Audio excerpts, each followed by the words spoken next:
Voici comment créer une GIF animée moulin. D'abord, on va grossir un maximum pour découper plus facilement les ailes. Donc je sélectionne ici et je fais plus. Voilà. Donc là c'est plus grand, ça va être plus facile pour découper. Et je vais cliquer ici sur la petite flèche, puis ici sur le polygone. Maintenant je vais faire des clics tout autour. Clic, clic, clic, clic, clic, clic, clic, clic, clic, clic, clic, clic, clic, clic, clic, clic, clic, clic. Voilà. Quand on a fait tout le tour, on a les petits pointillés qui avancent. Après, on fait édition, détourage optimisé. On fait un aperçu. Bon, si ça nous va, bon, on peut régler ici évidemment le lissage. Aperçu. Donc, si ça me plaît, je vais créer une nouvelle image en cliquant ici. J'ai coché créer une nouvelle image. Ok. Voilà ma nouvelle image. Clique à côté pour sortir de la découpe. Nous allons maintenant supprimer tout ce qui n'est pas. On va garder que la tige et l'axe ici. Donc pour ça, on va prendre le tampon, on va le mettre en fixe, en précis, et un rayon de 20 par exemple. Je viens ici, j'appuie sur CTRL et je clique. Ici, clic. Voilà. Et ici. Bon, ma tige, elle n'est pas très belle. Voilà, je peux la reconstituer de façon à ce qu'elle soit ratée. Voilà, toujours des clics. Voilà, une tige à peu près bien faite.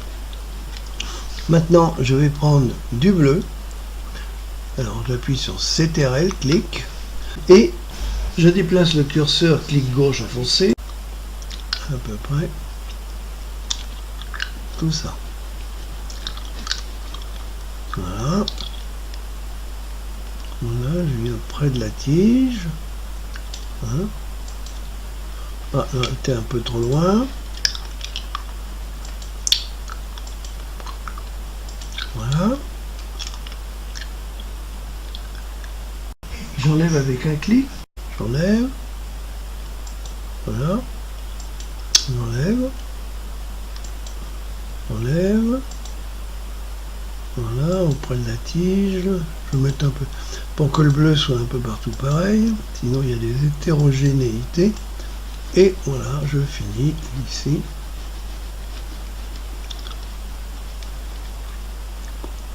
Voilà. Il m'en reste que la tige et le point bleu de l'axe. Maintenant, je vais ajouter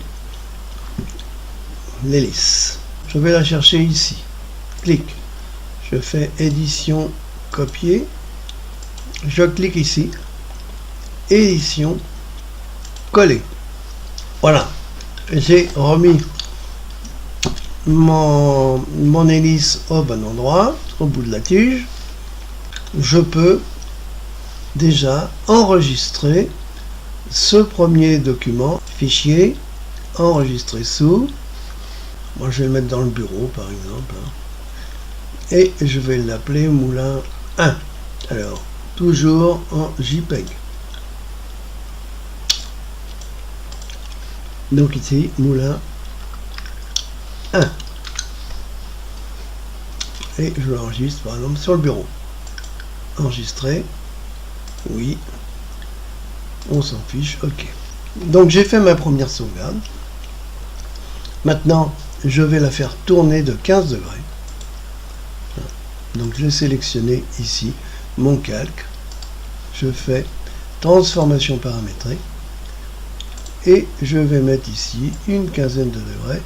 Ah, c'est trop, voilà, non, c'est trop. Avec la flèche, je réduis, flèche du clavier, je réduis à 15 degrés et je fais OK. Voilà, j'ai tourné un petit peu. Là, je vais faire fichier, enregistrer sous, et je l'appelle Moulin 2. Parce que tout à l'heure c'était Moulin 1, mais en JPEG, bien entendu. Et je fais enregistrer. Oui, OK. Bon. Ensuite, je continue. Je resélectionne donc le calque, transformation paramétrée, et je lui en mets à nouveau 15 degrés.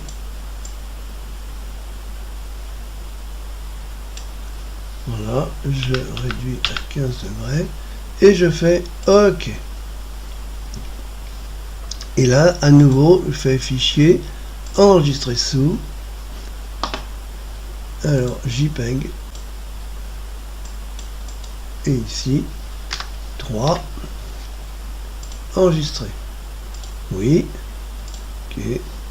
Bon, maintenant, à nouveau, je reprends ici, je clique droit, transformation paramétrée, à nouveau 15 degrés.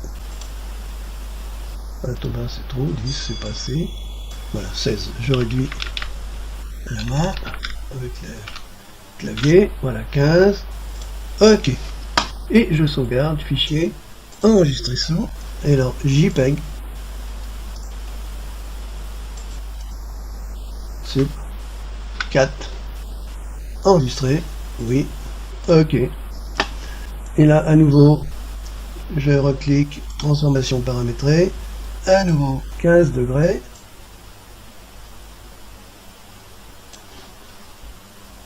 Flèche. Voilà, 15. OK. Fichier. Enregistrer sous. Donc là, c'est 5. Et là, je fais JPEG. Enregistrer. Oui. OK. Bon, et là, à nouveau, transformation paramétrée. Encore 15 degrés.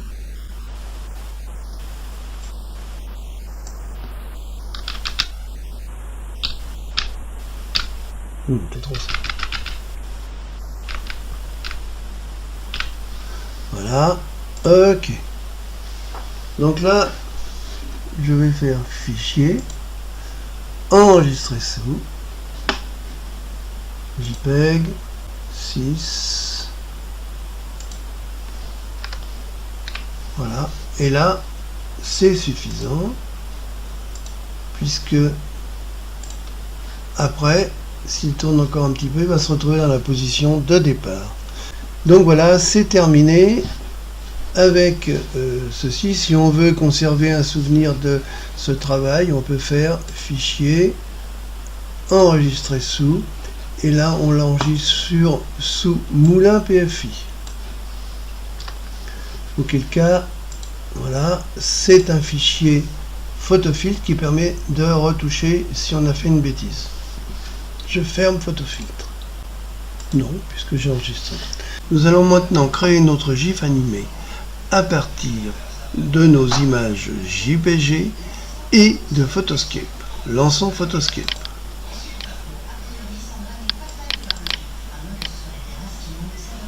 Voilà, j'ai lancé Photoscape. Vous voyez, je l'ai mis de façon à ce qu'il n'occupe pas tout l'écran. Je vais cliquer ici sur GIF animé pour créer ma GIF. Et ici, je vais faire glisser une par une mes différentes images. Première, deuxième, troisième, quatrième, cinquième, sixième. La durée de chaque image est actuellement d'une demi-seconde. On peut la changer. Pour cela, on clique ici et on peut par exemple la réduire. Je vais la mettre à 1/10 de seconde, ce qui va faire tourner beaucoup plus vite mon moulin. Hein. Je peux le faire que pour certaines images, mais là je vais le faire pour toutes les images en cochant ici. Voilà. Donc là mon moulin tourne beaucoup plus vite. Je peux maintenant enregistrer mon GIF animé en cliquant ici et en l'appelant par exemple moulin. Voilà. Et ici c'est un moulin GIF bien sûr. Voilà. Ok. Je peux fermer Photoscape et j'ai mon moulin mon fichier moulin qui apparaît ici. Je vais faire un double clic dessus. Voilà, mon moulin apparaît et fonctionne. Alors là, on voit le moulin qui tourne. Mais attention, pour voir une GIF animée, il faut l'ouvrir dans un logiciel capable de les lire. Ce qui est généralement le cas des navigateurs, comme ici Internet Explorer, ou Firefox, ou Chrome, etc.